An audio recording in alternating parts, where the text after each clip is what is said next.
Okay, we're a couple minutes past the hour, so let's go ahead and get started. Please do continue to introduce yourself in the chat as we get going. It's good to hear who's in the room here. I'm going to go ahead and kick us off.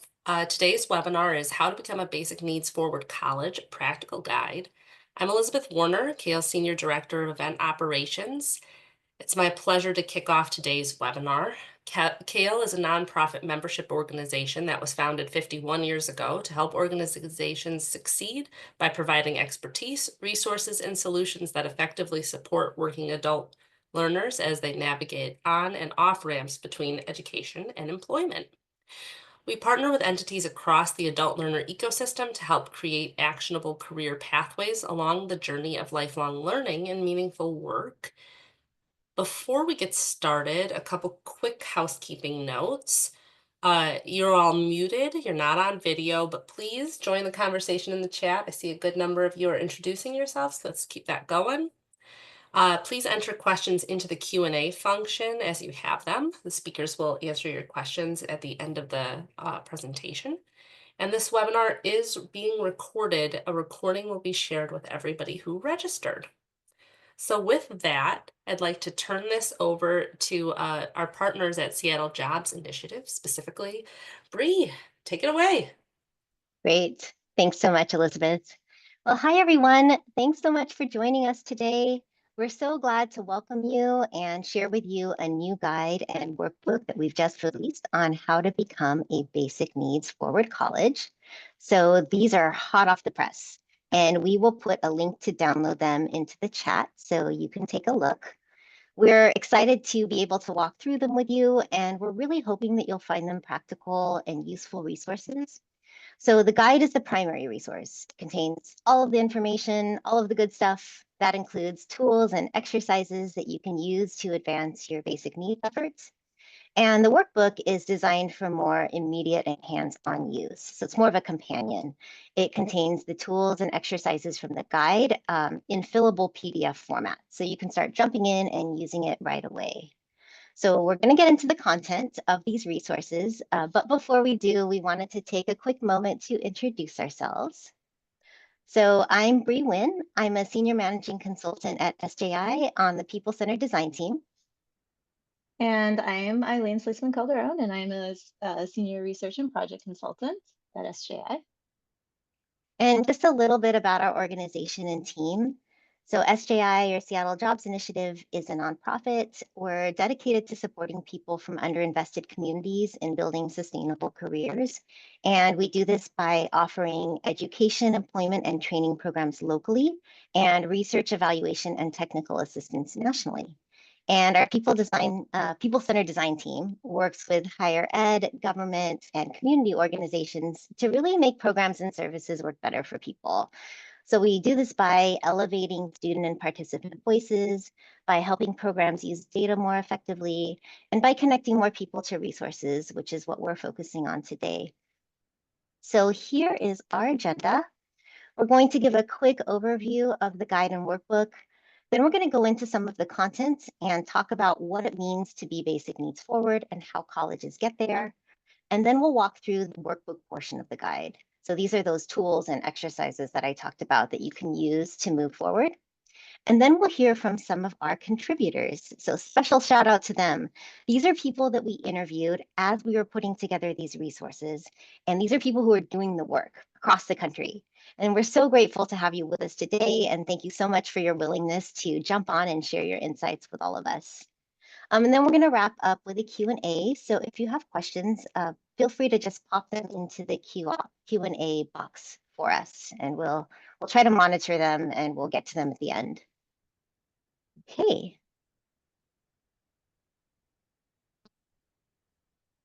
So moving into the overview, we wanted to start off by giving you a little bit of background on why we develop these resources and what you do. So the idea for the guide came about as we were working with different colleges to connect more students to resources. And we saw a common challenge, and that was that colleges were offering what we call kind of a piecemeal assortment of basic needs services. And what this means is that the services weren't consistently available to all of the students who needed them. It could be for a variety of reasons. Lack of awareness was a big one. Students just did not know about the resources that existed. Sometimes the resources lived in certain departments, so they weren't as readily available to students outside of those departments. Or the resources were restricted to certain groups of students. Maybe this was dictated by the funding source for the resource, for example. We also saw that some resources were just limited in capacity. They didn't have enough funding or staff to meet the level of student need and demand for them. And so the question that we kept on being asked by colleges was like, how do we move from these piecemeal services to this more cohesive array of services that can better meet the needs of all of our students? And that's really why we put together this guide. We really saw a need for it. We wanted to answer two key questions. What does a basic needs forward college actually look like? And what does it take to get there? And so the content in this guide was born from our work on the ground with institutions, plus a literature review and interviews that we conducted with over 20 colleges and researchers and practitioners in the basic needs space. And those took place in the summer and fall of 2023. And as I mentioned, we do have some of our interviewees with us today, and they're ready to share some insights. Before we go further, I do want to take a moment just to acknowledge the environment that we're in. It's an environment of uncertainty. We know that there are open questions about funding, about staffing for some of our programs and the future of our programs. And we're not offering these tools to say that you actually need to make drastic and big changes in an environment like this, right? You don't have to. You can use these tools to identify small things that you can do to move forward. There are things that you can do to catalyze your momentum and to lay the foundation that you need in order to advance and continue to expand and grow, because the need never does go away for our students, right? So think about where you want to be a few years from now, like what you do now, those little things, they will pay off later. They really make an impact. So with that, I will hand it over to Eileen to start walking through the content of this guide. Yeah, so I'm going to start just with a little bit of background. Thanks to years of advocacy by many dedicated people, there has been growing awareness about basic needs and security among college students. National data from 2020 showed that there are higher rates of food insecurity among college students than the general population. And large surveys, even in the last year, show really high levels of need in food, housing, and other resources. Many colleges have started to address this issue, but significant gaps still exist for students. So in the guide, we define basic needs broadly, and you can go to the next slide, as essential resources that students need to survive and thrive in college. It is not our intention in our guide to establish all the specific supports that colleges should have, but rather we focus on how colleges deliver quality support and what they need to do so. However, we do list some important resources, and these can include food, housing, mental and physical health care, transportation, childcare, technology, but also informational needs such as financial literacy or help navigating systems by providing legal aid or help accessing public benefits like SNAP. But we understand that colleges may not be able to provide access to every service, especially at the start. And especially in the current context, we know that funding is a huge concern. And so our hope with this guide is, while keeping in mind that all of these types of supports are crucial, um, we want to help colleges make sure that their work is within their scope and capacity and to prioritize based on the most pressing needs of their students. But we also want to enable colleges to really work up over time so that they have what they need, both to offer more supports, but also to offer those supports in a sustainable and accessible way. So what does it mean to be a basic needs forward college? And we can go to the next slide. So in the guide, we first outline our definition, and we identified two characteristics. And at the center is really offering that student-centered experience, which means intentionally prioritizing students' needs, interests, and experiences in service design and delivery. And the second thing, which really supports and enables this, is having key foundational components in place. That this makes it possible to provide support sustainably and at scale. So I'm going to give it back to Bree to go over that first characteristic of what it means to offer a student-centered experience. All right, thanks, Eileen. So before I jump into this section, I do want to note that what I'm going to describe is a little more aspirational. So the colleges that we've worked with or interviewed, they're not all fully doing all of the practices that I'm going to talk about, but all of them recognize the importance of being student-centered and have wanted to continuously improve in this area.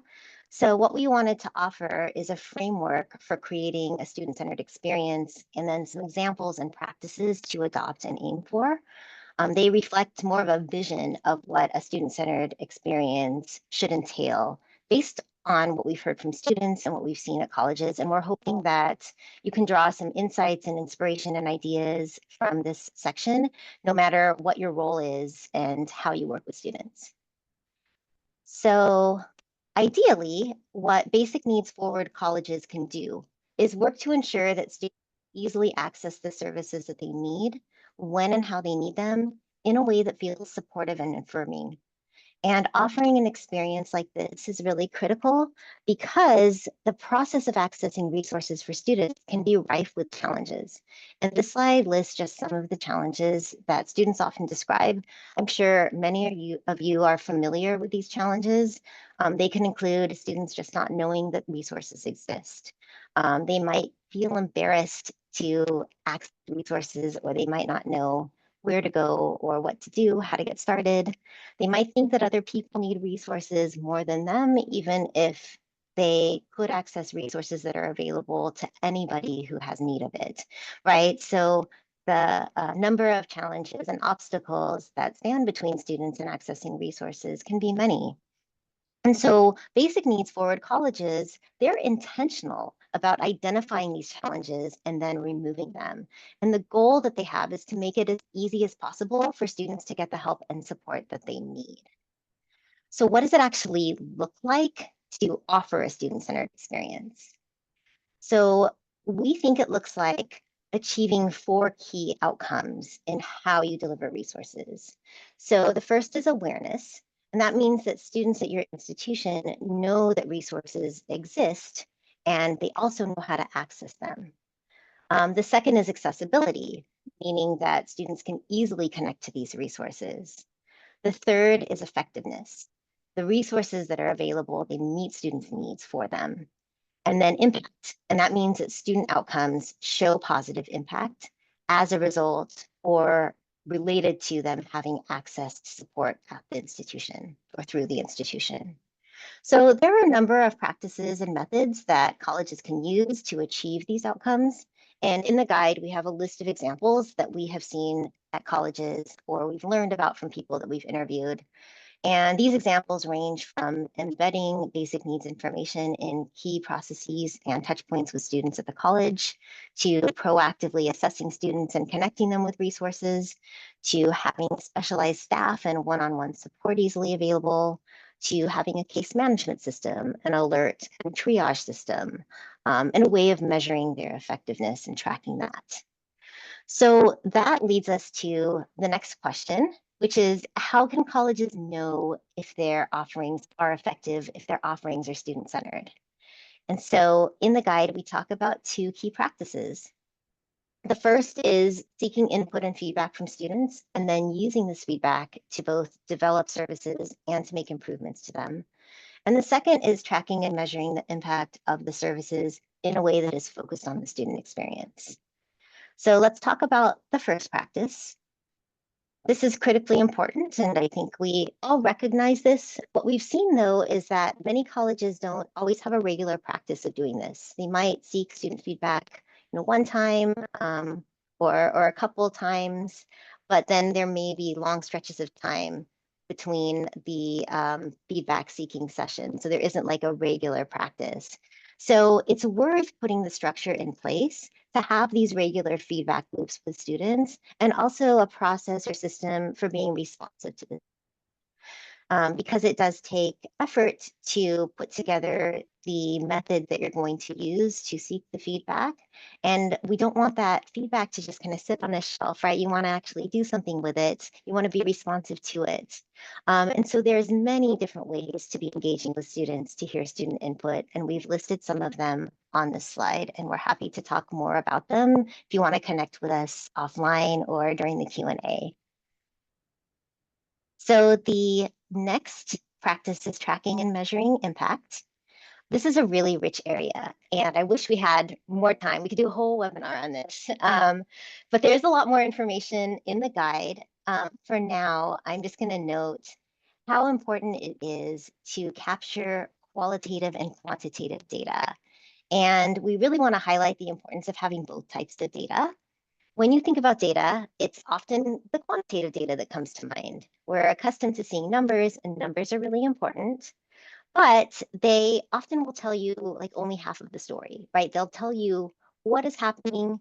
They can help you identify gaps in access or use or effectiveness of resources among different student groups, but this data might not be able to tell you why. It's really the qualitative data that can help you identify and start to understand the causes behind these gaps, or why, for example, students might not be using resources that are available to them. And then you can't easily make the right improvements without having that information. So this quote from one of our interviewees speaks to this. They talked about how critical the student voice is in order to make the student experience better. So with that, I will turn it back over to Eileen to talk about the next characteristic of being basic needs forward. Yeah, so colleges need to have the right structures, resources, and capacities to sustainably offer what the student-centered experience that Bree was just talking about. So we have identified 7 of what we're calling foundational components. And having these components and continuously strengthening them is the second part of being basic needs forward. So in the guide, we outline each of these components and offer examples. So I'm going to just highlight a few of them here through some quotes from our interviewees. The first one that I want to highlight is leadership, commitment, and support. So this person said, oh my gosh, you need good leadership. Leadership has to be aligned with the mission and values of basic needs and the connection to student success. They need to get it. And that's the number one thing, top-down leadership. So what this really speaks to is the fact that when leadership understands that supporting student needs is fundamental to their mission, it makes a huge difference. And what this can look like is leadership incorporating basic needs into the strategic plan. They can drive research and implementation. They communicate the importance across the college. They also can create necessary staff positions and really be supportive of their needs.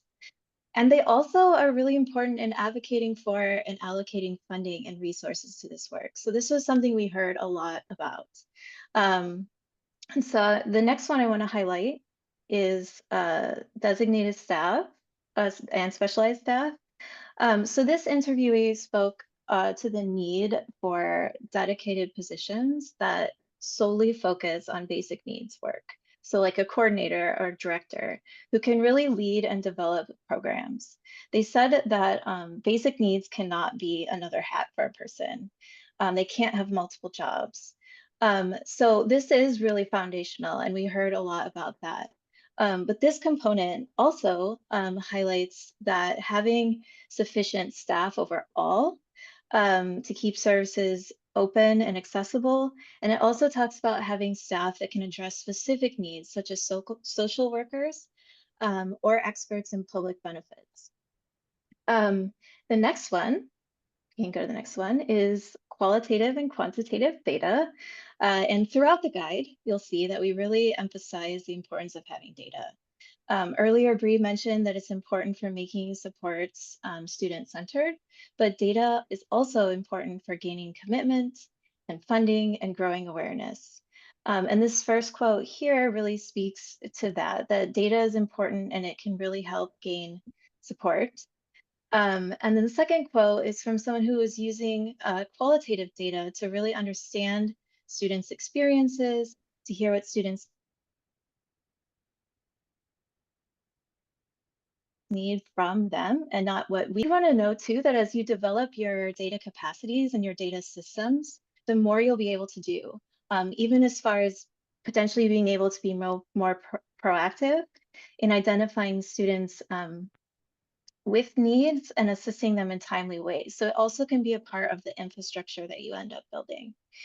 And so the last one I wanted to highlight is student involvement and leadership.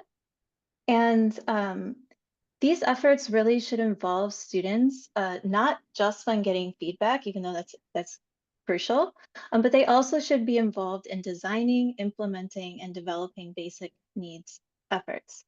And so this interviewee was really pointing out the ways that students have like a different access and a different voice to really be able to get things done on campus. And also the importance of them being leaders. So services really need to be responsive to students' needs, but students are also experts. They help make services relevant and impactful. They understand how to connect with their peers. And they also are leaders in raising awareness and holding their institutions accountable and demanding change. So they really are central to this.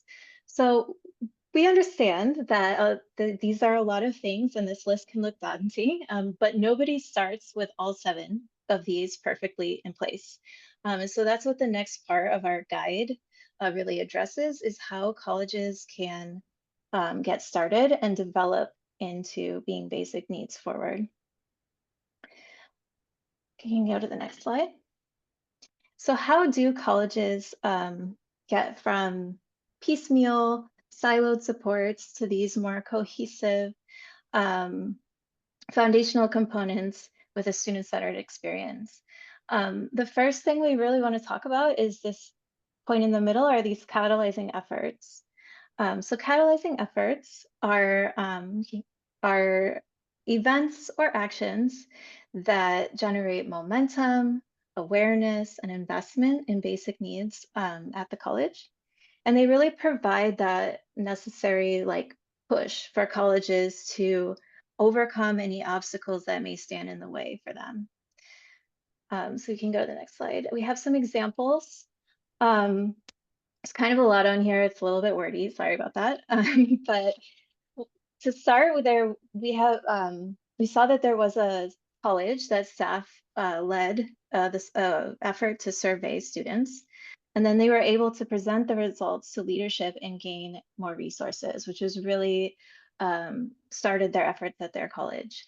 At another college, student groups mobilized, and they eventually were able to get a fee referendum and expand their food pantry to have a wider array of resources. At another college, dedicated staff collected whatever data they could. They showed unmet need and were able to gain some additional funds. At other colleges, it's the president. So the president directed staff to prioritize basic needs and really supported the efforts to build capacity. And then finally, we also want to say that state legislation can itself be a catalyzing effort when they require colleges to establish basic needs forward practices, such as having basic needs centers or resource navigators. So we have like 2 quotes from this first one. One of our interviewees said that I think a lot of this had to do with people like us just not shutting our mouths about it. We fired up student government, we fired up students on campus, and we made it visible. People couldn't not see it. So at this college, they didn't have a lot of initial support, and the staff just did it. They raised awareness and eventually pushed leadership to support the work. The next example, or the next quote, was really quite different. For them, they had a new president who came in and was like, okay, so where is the student success work happening? Who coordinates this? And nobody on staff really could answer that. So they knew that they needed to build capacity. And eventually through that work, that allowed them to prioritize basic needs as a core element of student success, and they were supported in that by their president.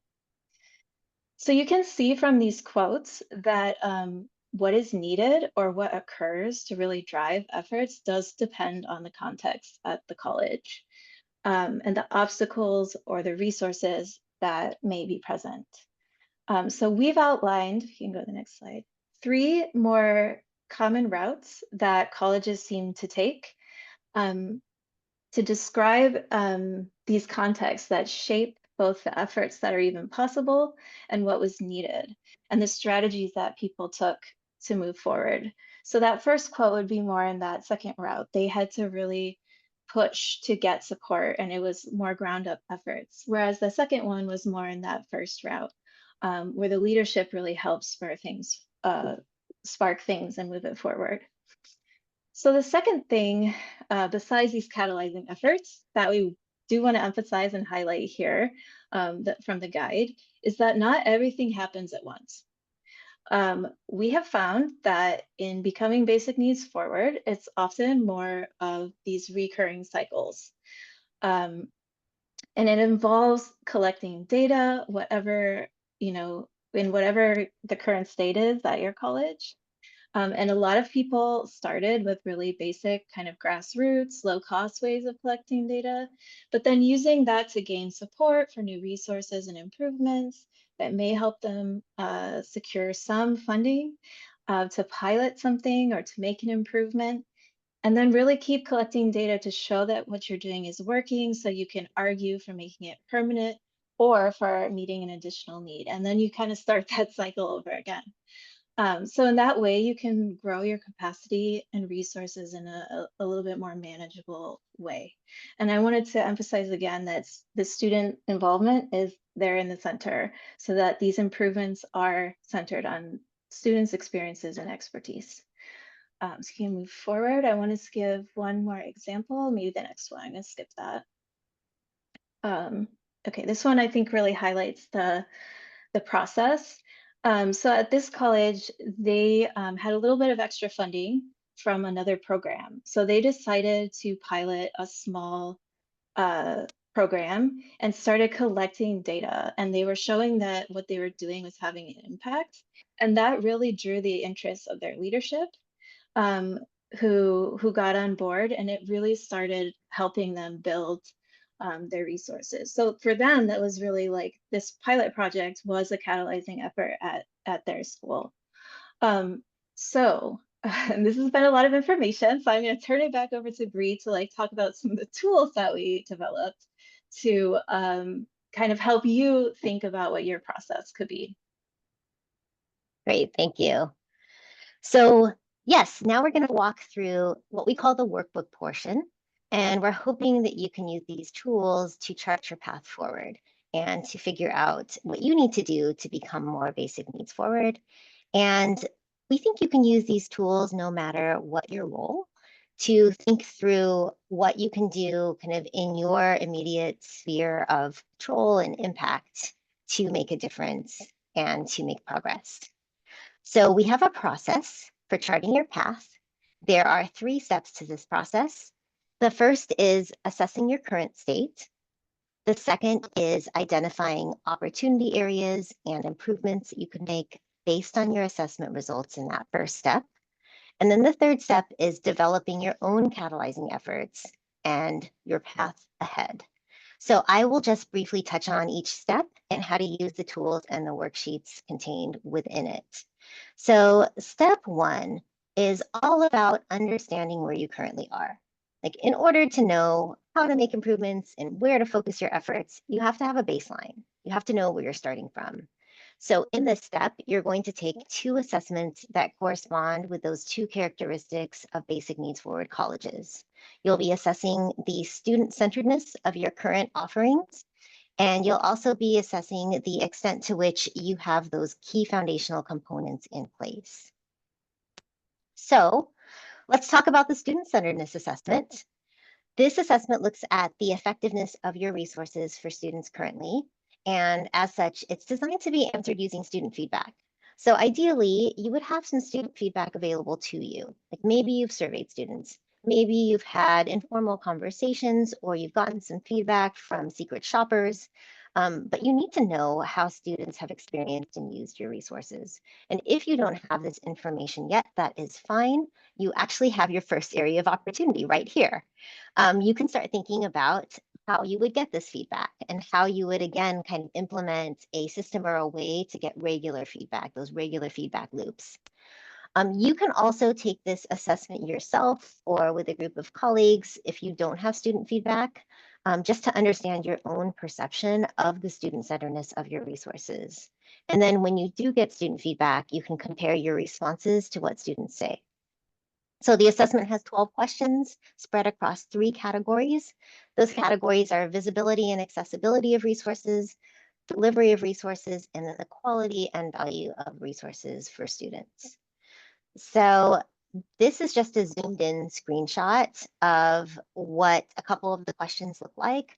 For each question, there's a description of the student experience on a scale of 1 to 5, and then you can choose the score that best aligns with your current situation.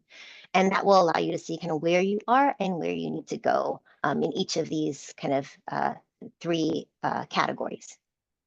And so the next assessment focuses on the foundational components. So for each of the foundational components, there's a table that describes different stages of implementation for each component, like different stages of maturity. And so here is a zoomed in screenshot of part of one of the tables. This is the leadership one. You look at each stage of maturity and you circle the one that best aligns with where you currently are. And so once you have done both of these assessments, the student-centeredness one and the foundational components one, you should have a good sense of what your baseline is. And so the next step after this is to identify your opportunity areas, right? These are the areas that you would like to focus on to make improvements. So it is a little hard to see, but the screenshot on this slide contains an example of how a college might fill out the table in this section. Like this is for the student-centeredness assessment. You first review the results of that assessment, and then you identify what opportunity areas exist and what you can do to address them. So in this example, the college didn't have the student feedback they needed to really answer a lot of the assessment questions. They didn't really understand how well they were meeting student needs.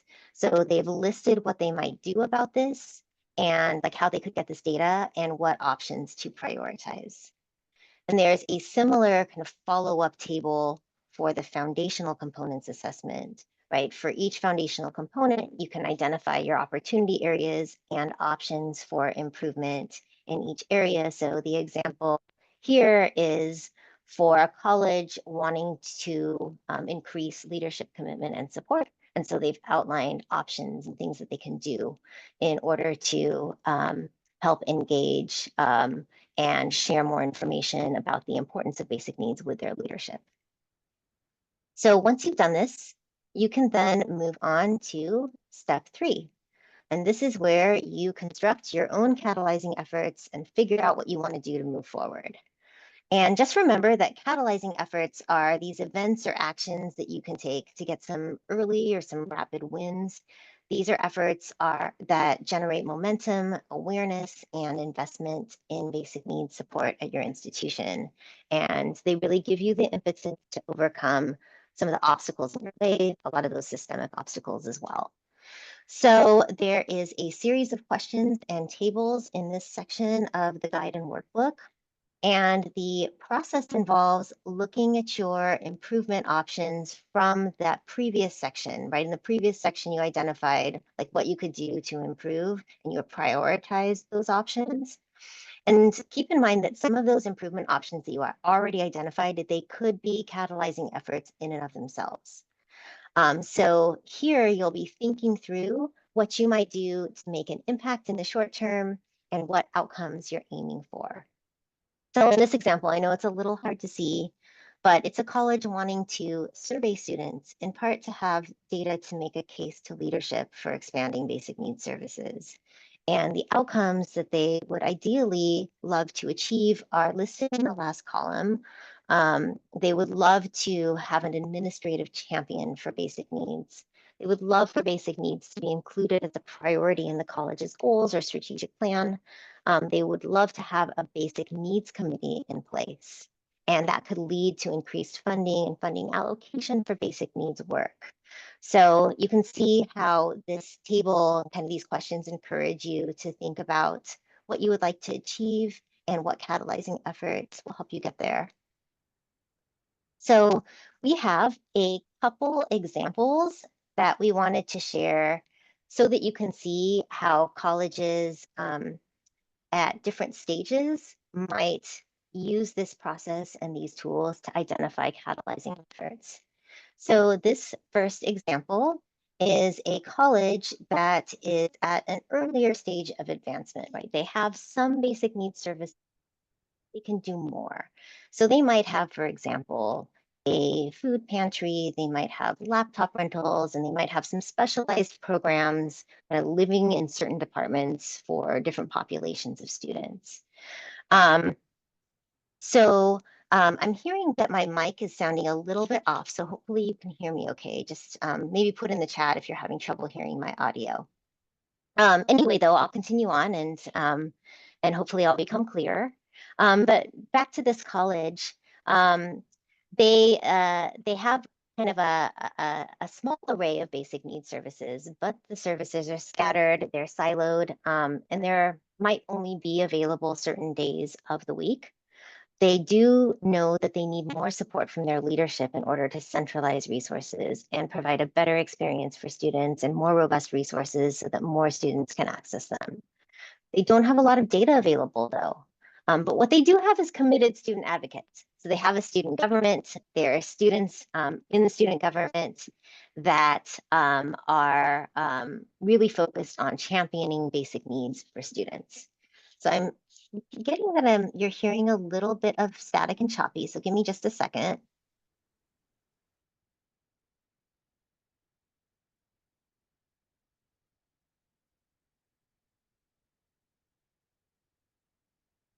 We can't hear you.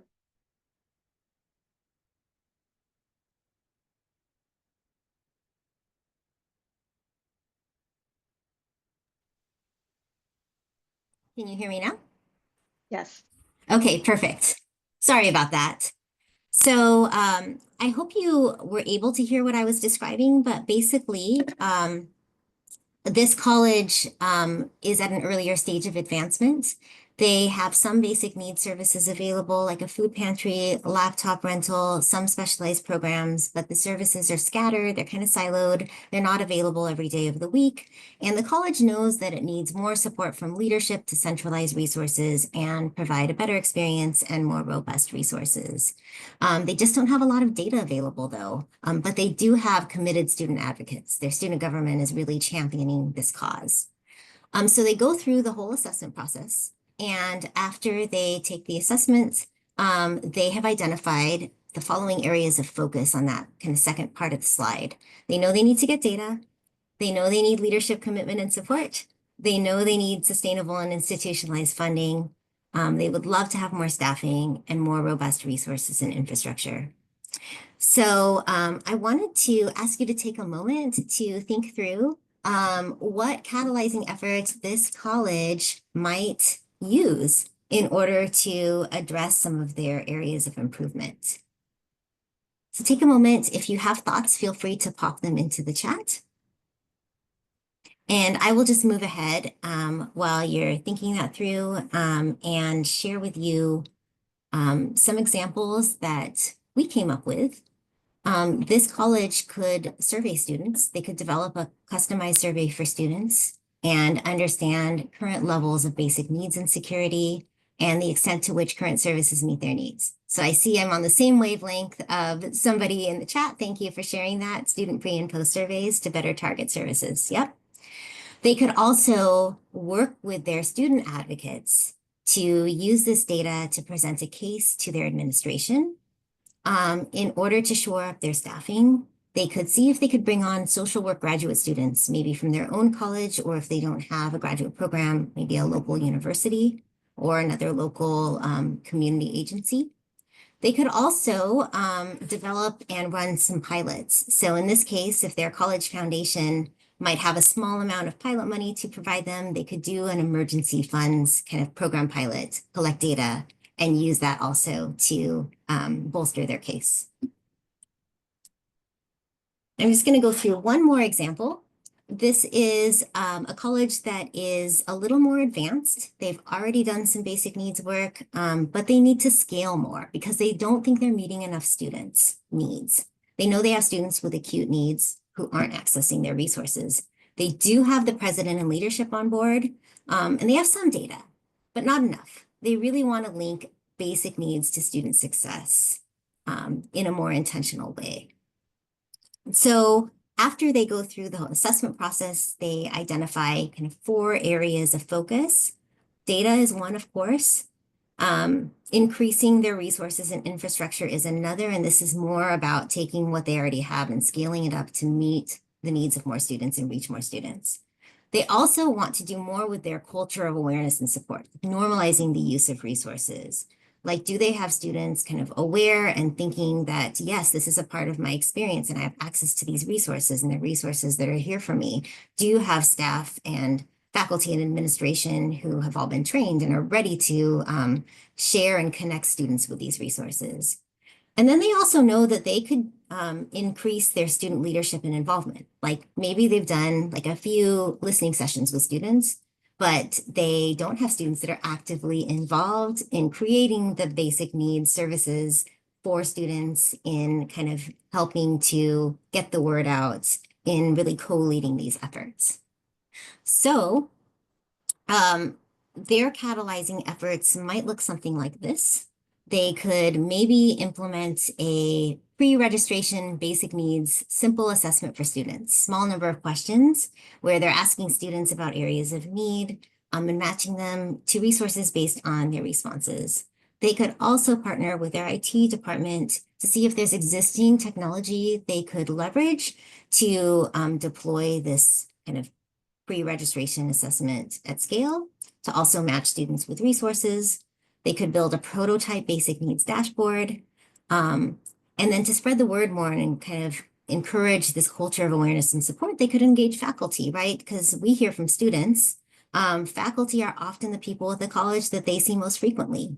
So it's really crucial that faculty know about basic needs resources and how to connect students to them. And then finally, they could bring on student ambassadors, create student leadership roles, and connect students with faculty, staff, and administration to share more about their experiences needing and using these resources. So hopefully those examples will give you a sense of how these tools can be used and will give you some ideas for using them yourself. And now I will move on to the next section. Yeah, and thank you so much for the people who have been putting some great ideas in the chat already. We really appreciate those. But this next part, we are really excited, like Bree mentioned already, we're so excited that some of our contributors are here. And we wanted to be able to provide some way for you all to hear from them too. So we have 2 questions that we have given them. And because there's quite a few, we're going to have them answer in the chat. And we do hope to be able to collect what people have said in the chat and send that out as some of the follow-up. And if you have questions though for us, feel free to keep putting those in the Q&A because we will have a little bit of time hopefully for that after this. Okay, so our first question that we asked our contributors is, you can go to it, is what are 1 or 2 things that you did or that happened that truly catalyzed your basic needs efforts? So if people could put those in the chat so everyone can see them. And as they're adding those, if you also work in this area and would like to share something, feel free. I'm going to try to read some of these. But again, like I said, we're gonna hopefully send these out. So we have from San Diego Mesa, scrolled right away from me.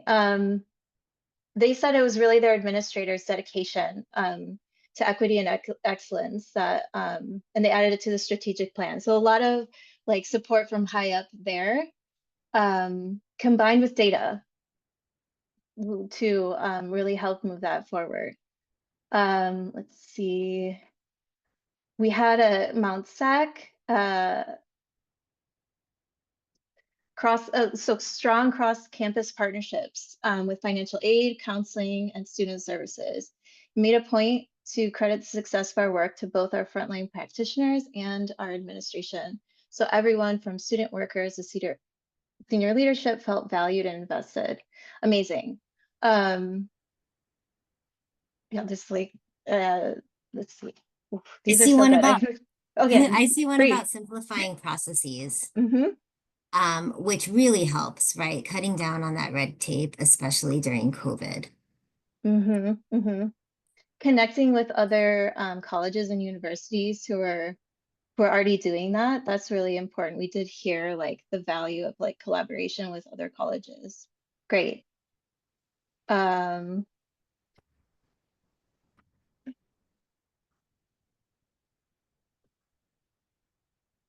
gonna just for time again, we're gonna save this chat because it's very valuable.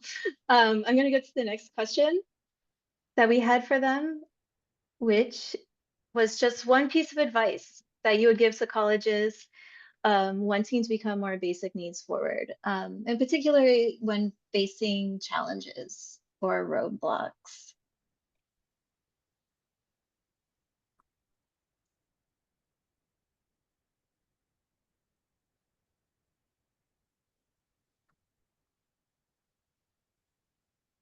Don't let fear stop you from being bold. Basic needs is pivotal space in student success. Great. Start small. Know your students' needs and the barriers that they're facing. Evaluate what you already have. Data, data, data.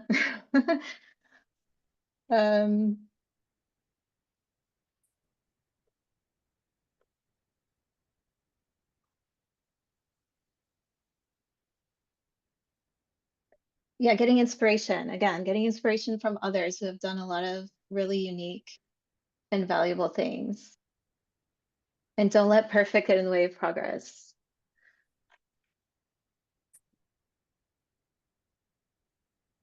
Community partnerships. That's really important too. Like the campus ones are really important, and community partnerships are also really important.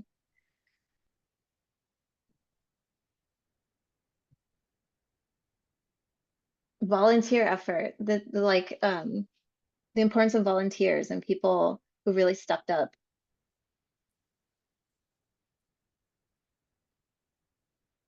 Great. Another start small. I think that is just really important, to do what you can with the capacity that you have.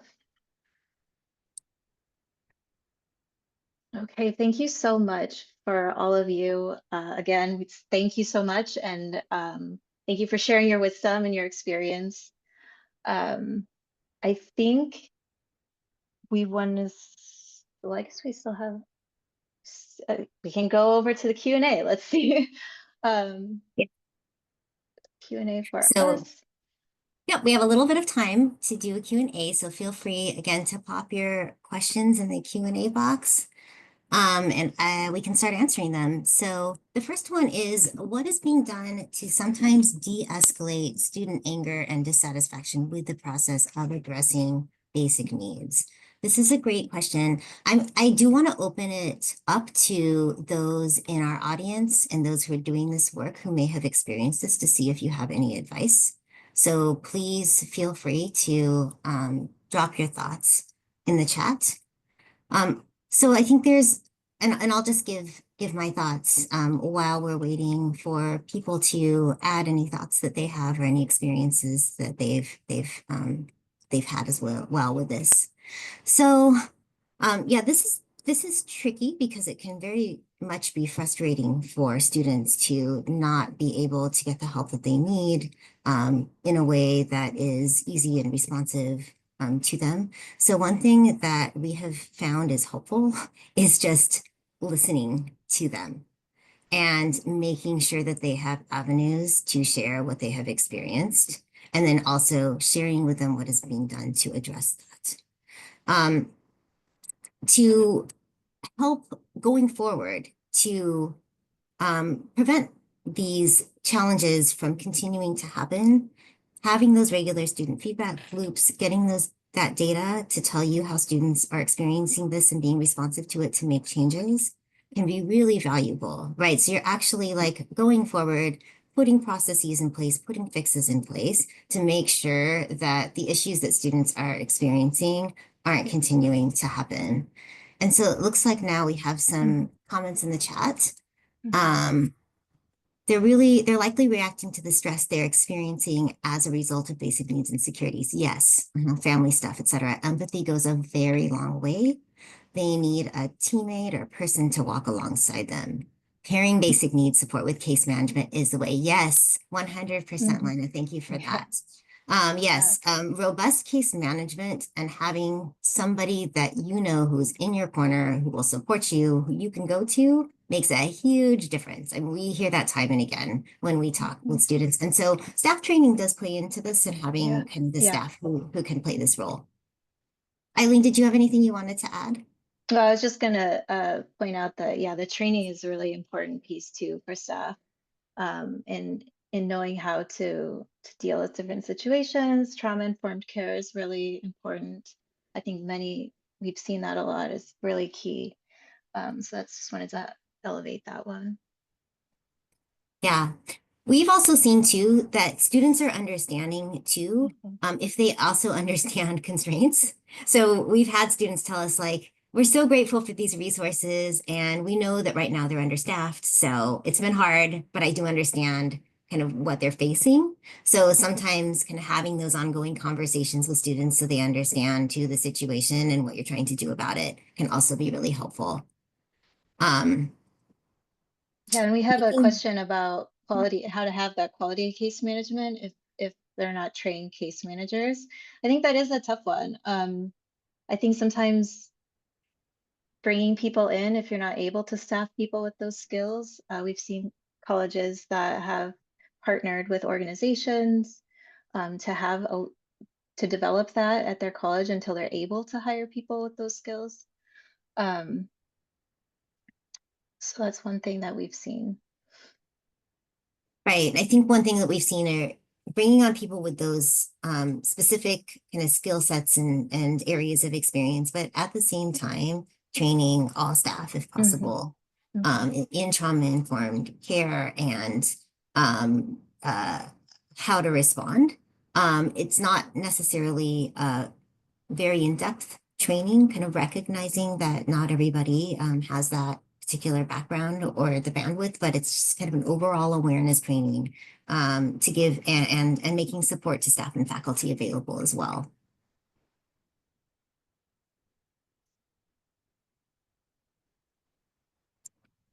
Yeah, so it looks like I'm seeing in the chat that there are specialized roles that staff can refer students to at GRCC. So that's really helpful. Okay, next question. Have you found graduation rates improved when basic needs resources are provided? That's another great question for those of you in the audience who are doing this work at an institution, if you have any information on that. I can say from, so we say a big yes, a resounding yes, absolutely. So what we have heard about are institutions kind of, if they want data on this, like oftentimes institutions will run sort of small pilots or find ways to actually collect data or work with their institutional research or institutional effectiveness to actually see what the impact is of receiving basic needs supports on persistence and graduation. Okay, so it looks like if you use Navigate, EAB Navigate, that can allow you to run intervention effectiveness reports. So that's really helpful to know. Another one. Okay, wonderful. Also more experiencing improvement in graduation rates. So thank you Mhm. very much for that. And then last question that we have in the Q&A box is, how does the funding arm of a university help aid in the process of getting information for funding needs? So how could a funding arm, I think the question is, help aid in doing basic needs work? Is that my understanding that correct? So does anybody have experience with working with the funding arm of their institution?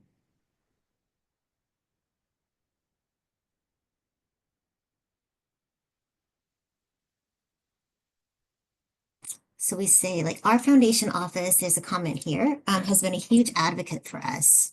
They have created an endowed fund for our emergency fund. Okay, great. So I think like working with the funding arm on maybe something that could be customized to your institution's context, giving them the information and data that they need to help you develop your basic needs efforts can be a really valuable partnership. And then I think we just have a few minutes Another, left. go ahead. Yeah, go ahead, Eileen. Oh, it's just there's another question here about a best practice or recommendation on staffing size per student population. That, again, people can chime in here, but I would just assume that it really does depend on student population and that it probably varies depending on your context and the needs of your students. Yeah, and I think this is something that colleges think a lot about. I recall talking to a college that did make sure that every student had their own kind of advisor contact, but they were still working on caseloads for advisors and what would be ideal. So I don't know if there's a like a best practice or recommendation, but oftentimes looking at the level of need and kind of the level of staffing and what an appropriate caseload would be to be able to provide a high quality of service. And so that does take some baselining and work kind of upfront to establish that for your institution can be helpful. That kind of doing that planning work, doing that assessing work, I think is a promising practice. So we only have So about 1 minute left. So yeah, we have should about 1 probably- minute left. Yeah, so thank you so much for joining us. Thank you also for the robust conversation, the advice and suggestions that everybody dropped into the chat. We appreciate it so much. We really hope you download the guide and workbook. We would love to hear your feedback on it. This is like a preliminary effort for us. And so we want to improve it. We want to hear what you have to say. So please contact us. We're going to pop up a little poll in the Zoom so you can take that. And if you want to reach out to us, there's a place to do that. So thank you again. And we really wish you the best on your basic needs journeys. Yeah, thank you so much, everyone. Thank you. Thank you so much. And if anybody has any questions or needs some more information, feel free to reach out to conference@kale.org and we'll be happy to help. Thank you all for joining. Thank you, Eileen. Thank you, Bree. This was great. Oh, thank you. Thank you. Thanks. Bye-bye. Bye.